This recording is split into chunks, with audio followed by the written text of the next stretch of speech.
Maintenant, c'est avec elle qu'il faut parler.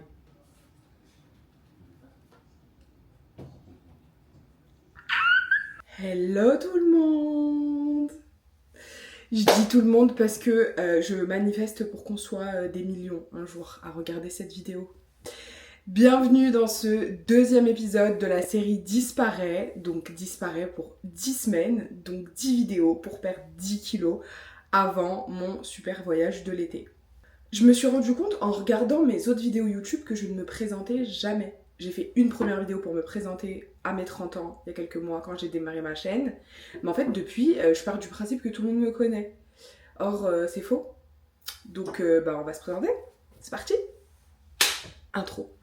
Moi, c'est Lilia, j'ai 30 ans, je suis française, je viens de Lyon et j'habite au Canada depuis 1 an et demi, plus précisément Montréal, où je suis venue en VIE pour travailler, du coup, vu que je suis ni retraitée ni millionnaire.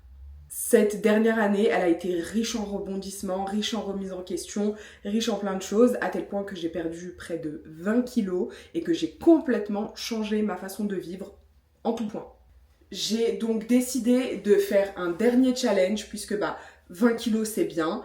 Mais voilà, j'estimais que j'avais encore un petit peu de stock à revendre en fait. Et donc voici la raison d'être de cette série qui s'appelle Disparaît. Et je le redis encore, Disparaît puisque je suis très très très fière de mon jeu de mots. Je vous ai expliqué dans la vidéo précédente que du coup, à la fin de ces 10 semaines de challenge, j'avais envie aussi de partager quelque chose avec vous, puisque à l'origine, il faut quand même le rappeler, je faisais ces vidéos juste pour ma grand-mère. À la base, je disais comme ça, ma grand-mère, elle me voit, elle est à Lyon, elle peut suivre ma vie sur YouTube. Et puis finalement, vous êtes quelques centaines à être intéressés visiblement. Je suis flattée, je vais rougir. Et donc, comme je vous le disais, j'avais envie de partager quelque chose avec vous à la fin de ce challenge. Et donc, j'ai décidé de faire un petit jeu concours à base de produits L'Oréal qui vous seront extrêmement utiles cet été. Je vais donc commencer par vous parler d'un des premiers produits que j'ai envie d'intégrer dans ce kit été, ce summer kit. Je sais pas si je vous ai dit en présentation que je m'appelais Lilia. Bon, du coup, j'ai décidé de vous parler d'abord de cette merveille. Cette merveille, c'est la crème solaire que j'utilise tous les matins. Mais l'avantage, c'est que c'est pas uniquement une crème solaire, c'est aussi une crème hydratante et un soin anti-rides. Donc pour toutes celles qui ont déjà 30 ans ou qui s'en rapprochent, arrêtez de nier l'évidence, vous en avez besoin. Donc les points forts de cette crème, clairement, comme je vous l'ai dit, c'est une protection solaire est assez haute puisque son SPF est à 50. Je pense que c'est parmi les plus hauts du marché. Elle est aussi anti-âge, elle unifie le teint, elle hydrate, of course, et surtout, très important pour une crème solaire, elle ne laisse pas un fini blanc sur la peau. Warning, j'ai la peau claire, je ne l'ai jamais testée sur une peau plus foncée, donc je ne sais pas ce que ça peut donner sur les peaux noires, mais très honnêtement, je vais vous montrer en la mettant, ça m'a pas l'air d'être une crème qui laisse un fini ni gras, ça pour sûr, ni blanc. Et elle est non comédogène pour toutes les personnes qui seraient inquiètes à ce sujet. Son filtre UV assez avancé, donc puisqu'on parle de SPF 50 ici, il permet de vraiment vous protéger contre les rayons du soleil globalement, mais ça résiste aussi extrêmement bien à l'humidité. Fait qu'il n'y a pas besoin d'en rajouter toutes les 2 heures comme une crème solaire classique, on en met une fois le matin et on peut sortir tranquille. Elle est aussi riche en acide hyaluronique fragmenté. Donc ça, c'est très très important, guys. Quand vous achetez de la skincare, regardez vraiment les composants. L'acide hyaluronique, lorsqu'il est fragmenté, ça veut dire que les molécules sont, si je vulgarise, coupées et donc plus petites. Et elles peuvent entrer réellement dans la peau. Elle ne restera pas seulement en surface. Lorsque les crèmes sont uniquement riches en acide hyaluronique basique, elles restent en surface et donnent une impression d'hydratation immédiate. Mais lorsque l'acide hyaluronique est fragmenté, à ce moment-là, il entre au plus profond de la peau et il permet une réelle hydratation. Elle est aussi riche en niacinamide ou vitamine B3, ce qui permet de vraiment unifier le teint, traiter les taches brunes et vraiment réduire l'inflammation. Donc ça encore une fois, pépite pour l'acné parce que ici on a combattu l'acné et on a dead ça. Donc on continue. Vraiment, c'est une pépite, je la mets tous les matins. Et donc, on va le faire ensemble. Et oui, je la mets même s'il fait pas beau. Parce que le soleil, fun fact, il est au-dessus des nuages. Il passe quand même. Non, je suis pas une scientifique. Je sais que j'en ai l'air. J'en ai mis sur le visage, mais j'en mets aussi sur le cou. Pourquoi est-ce que j'en mets sur le cou aussi? Parce que c'est extrêmement important. On ne se rend pas compte, mais le cou est tout aussi exposé que le visage, ou quasiment, aux rayons UV, et ça, toute l'année. Et typiquement, on n'a pas envie de finir comme ça. Maintenant que ma skincare est terminée, j'avais commencé avant de vous rejoindre. J'ai terminé avec cette étape-là qui est cruciale, s'il vous plaît. N'oubliez pas votre crème solaire tous les jours, every day. Et je vais pouvoir me maquiller. Je reviens. I'm back. Alors, avant de rentrer dans le vif du sujet, j'avais envie qu'on s'assoie 2 minutes et qu'on papote autour d'un latte. Parce que finalement, le thème de cette chaîne, c'est quoi? C'est Espresso Yourself. Et je trouve qu'on a trop négligé cette boisson.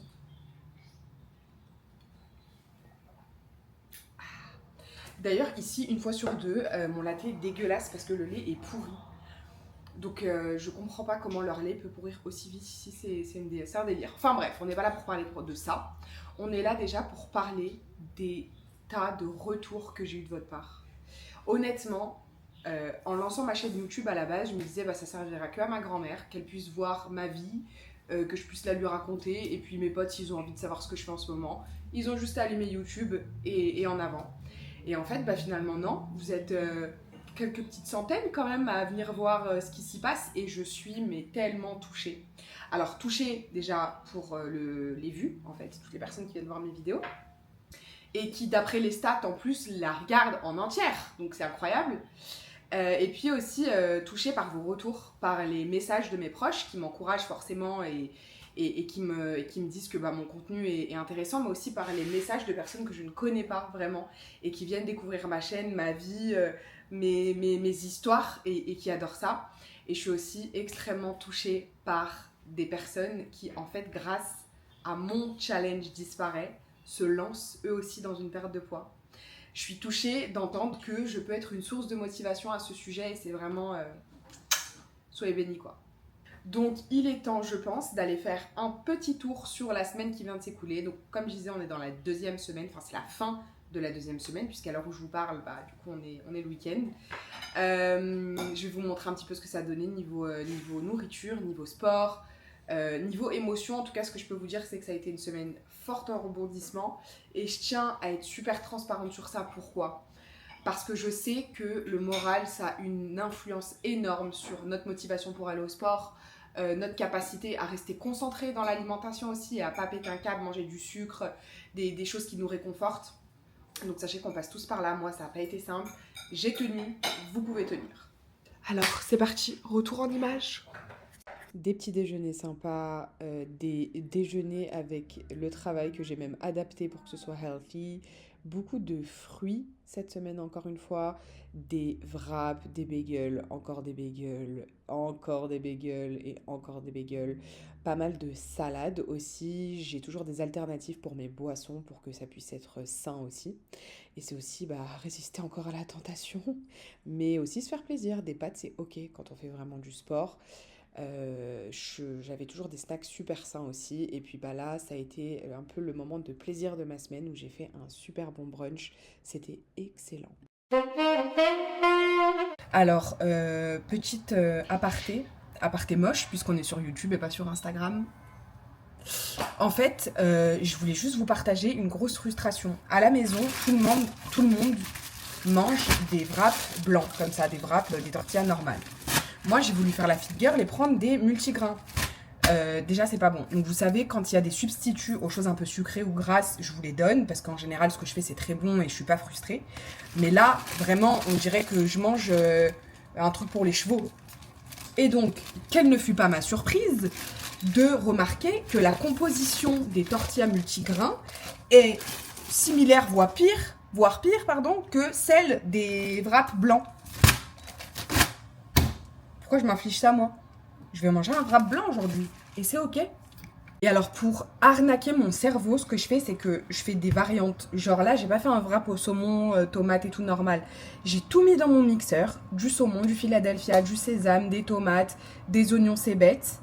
Un assaisonnement. Et en fait, je vais tout mixer et faire... voilà. Bon, j'ai pas inventé le fil à couper le beurre, je vous l'accorde. Mais win is a win, en fait. Moi, si j'ai encore des bras gros comme ceux de SDM d'ici à la fin de cette année, je fais de la chirurgie esthétique. Rien à foutre. Mais je rigole, évidemment, je rigole. Bon, ok, ça fait rep. On dirait que quelqu'un a gerbé. Mais je vous jure que c'est excellent. Niveau sport, je suis aussi super contente. Je m'y suis vraiment tenue. J'ai fait des superbes bonnes séances. Il y en a eu 4 en tout dans la semaine. Donc j'ai vraiment sué, mais vraiment, ça a bien fonctionné. J'ai aussi énormément marché. N'oubliez pas qu'il faut au moins marcher une bonne trentaine de minutes par jour. Qu'il pleut, qu'il vente, peu importe, on y va. Mais c'est pas le seul cardio que j'ai fait. Parce qu'alors là, il y avait le concert de SDM.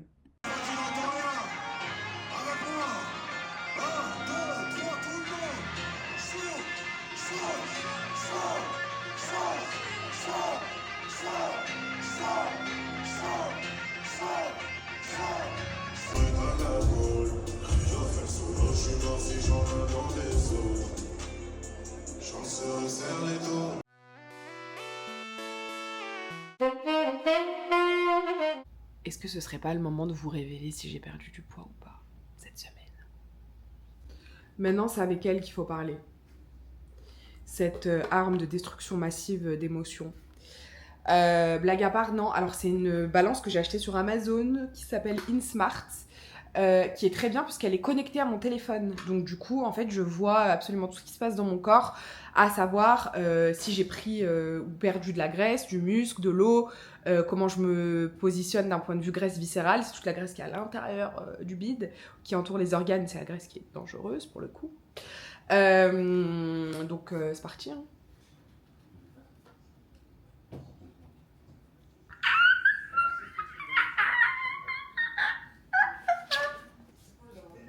Je filme! On peut pas avoir un peu de professionnalisme dans ce studio? Guys, j'ai perdu 1,5 kg. Donc on a commencé depuis 2 semaines, il y a déjà 1,5 kg qui sont partis, c'est merveilleux. N'oubliez pas une chose, c'est que moi j'ai déjà perdu presque 20 kilos. Donc c'est les derniers kilos là, c'est ceux qui sont très très durs. Donc il est normal où avant, en début de perte de poids, en une semaine, je pouvais perdre 4 kilos carrément. Bah là, c'est les derniers qui s'accrochent. En tout cas, je suis vraiment trop contente. Donc, sinon, en dehors du fait que je me sens super énergique, beaucoup plus dynamique, beaucoup moins fatiguée, beaucoup moins ballonnée, quasiment plus essoufflée, ça c'est un délire ça. Je me sens en fait super fière de moi. Je me sens vraiment bien. Alors forcément, je suis beaucoup moins serrée dans mes vêtements. D'apparence, ce que je vois dans le miroir, ça me plaît beaucoup plus. À 2 doigts de vous montrer mes bras. À 2 doigts. Je suis vraiment très contente. Mais du coup, comme on l'avait dit, dans ces vidéos, l'idée c'est aussi de faire un petit passage sur un point, je dirais, assez intéressant, qui peut concerner tout le monde et surtout qui est crucial dans un processus de perte de poids. La thématique de cette 2e semaine n'est autre que manger ses émotions.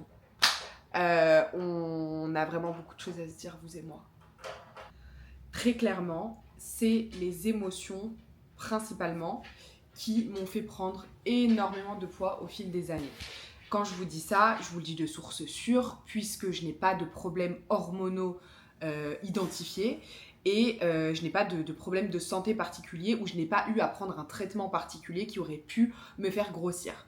Je sais que les 30 kilos à peu près qui me sont tombés dessus ces 5-6 dernières années, ils sont arrivés d'une part à cause du stress, je travaillais énormément, j'avais une très mauvaise hygiène de vie, j'étais très fatiguée tout le temps, mais je faisais en fait globalement énormément d'anxiété. Beaucoup d'anxiété, donc je souffre aussi beaucoup de solitude, il y avait plein de choses qui étaient des points assez compliqués à gérer dans ma vie. Et la dernière année, ça a été le pompon sur la Garonne. J'ai traversé pas mal de choses Et finalement, c'est aussi un choc émotionnel, entre guillemets, qui m'a fait prendre la tangente pour pouvoir perdre du poids. Donc très clairement, j'ai grossi à cause de mes émotions et j'ai commencé à maigrir à cause de quelque chose qui venait de mes émotions aussi. Je vous l'expliquais dans la dernière vidéo, l'an dernier j'ai fait une fausse couche, ça m'a vraiment fait remettre en question toute mon existence carrément. Et finalement, je pense que ce que je me disais beaucoup, c'était ok, là, t'allais accueillir un enfant. La fausse couche, je précise, est arrivée à un stade assez avancé, entre guillemets.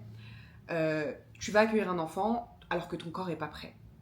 Donc j'ai décidé de me mettre un coup de fouet et de me dire, ok, là, c'est ma chance. Toujours est-il que là, il n'est uniquement question que d'émotions, que ce soit dans le cadre de la prise de poids ou de la perte de poids. Donc indéniablement, les émotions ont un rôle très très important à jouer là-dedans.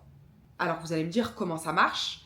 Très clairement, l'alimentation émotionnelle, ou quand on dit, voilà, je mange mes émotions, ça consiste tout bêtement en fait à manger pas quand on a faim, mais à manger quand on ressent quelque chose et pour réussir à combler quelque chose. Très souvent, ça part d'émotions négatives. On va très rarement se dire « Ah tiens, je suis trop heureuse si j'allais m'enfiler tout un paquet de chips ou un pot de glace ». Ça part souvent de la tristesse, de l'anxiété, du stress, de la solitude, de l'énervement, mais ça part d'un sentiment négatif quelque part.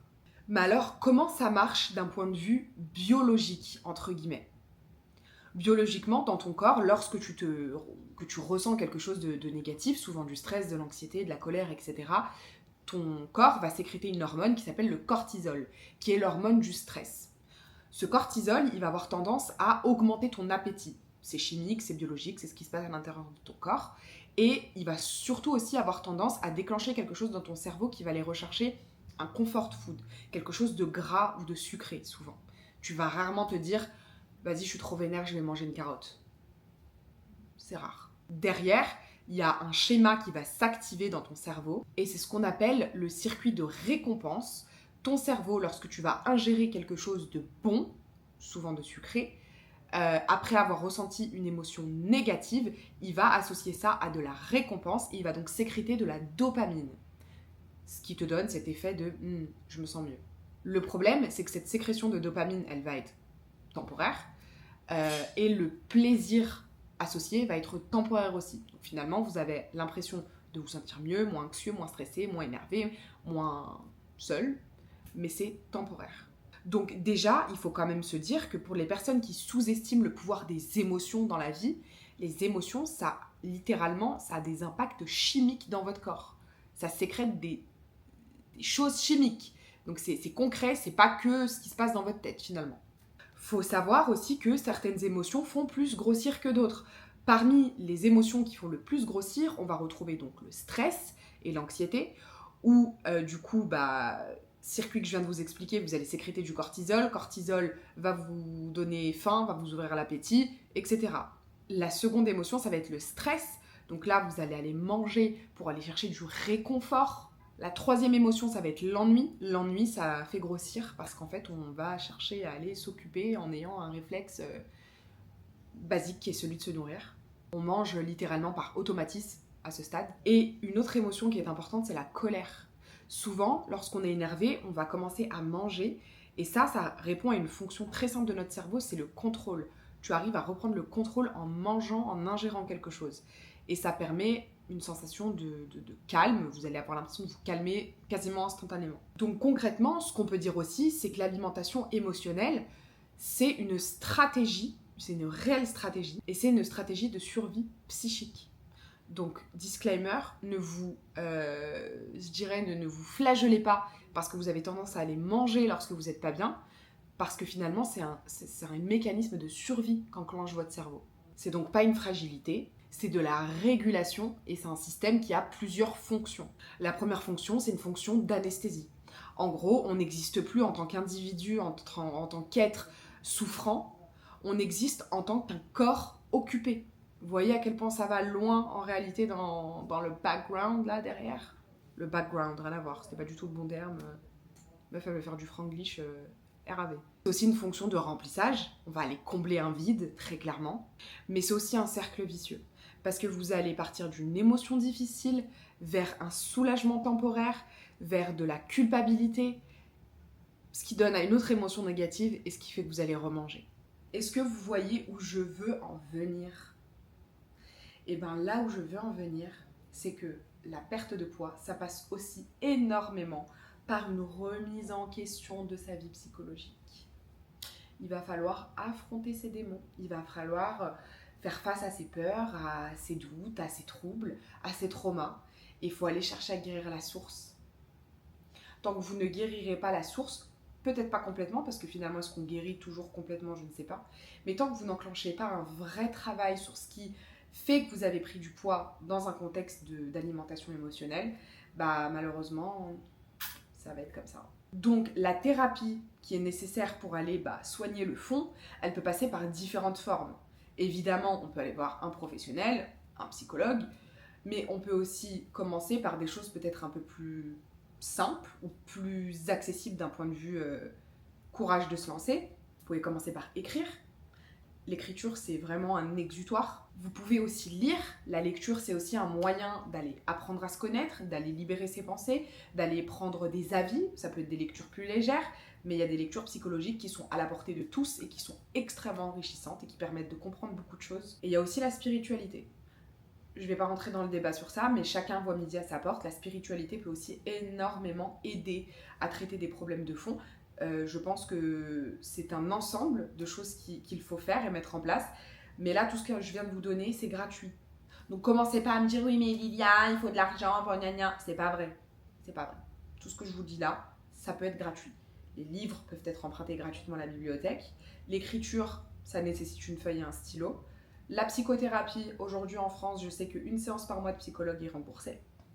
Donc, vous avez toutes les solutions. Blague à part, je sais que tout ça n'est pas facile, je sais que c'est un vrai combat. Mais là, je vous donne vraiment, je dirais peut-être quelques petites pistes clés pour vous en sortir. Peut-être quelques éléments auxquels vous avez pensé, mais vous ne saviez pas encore comment vous lancer. Ou peut-être des choses qui vraiment, finalement, vous sortent complètement de la tête. Moi, en tout cas, ça m'a été extrêmement utile. C'est terminé pour la minute culture d'aujourd'hui. J'espère que ça vous aura plu. En tout cas, moi, ça a été extrêmement aidant. Guys, c'est ici que je vous laisse. Je suis très contente de cette semaine qui vient de s'écouler. Honnêtement, je me sens très très bien. Je sais que je suis sur la bonne voie, que ce soit psychologiquement ou physiquement. Il n'y a plus qu'à continuer. YouTube m'aide beaucoup pour ça. Et j'espère que ça vous aide aussi. Je suis très très contente de partager ça avec vous. Et puis c'est tout, hein. On se retrouve la semaine prochaine. Toujours aussi en forme et encore plus mince finalement. Bonne fin de week-end et n'oubliez pas de vous abonner et d'activer la cloche. Et de me mettre dans votre story quand vous regardez la vidéo en m'identifiant pour que je puisse reposter sur Insta. Voilà.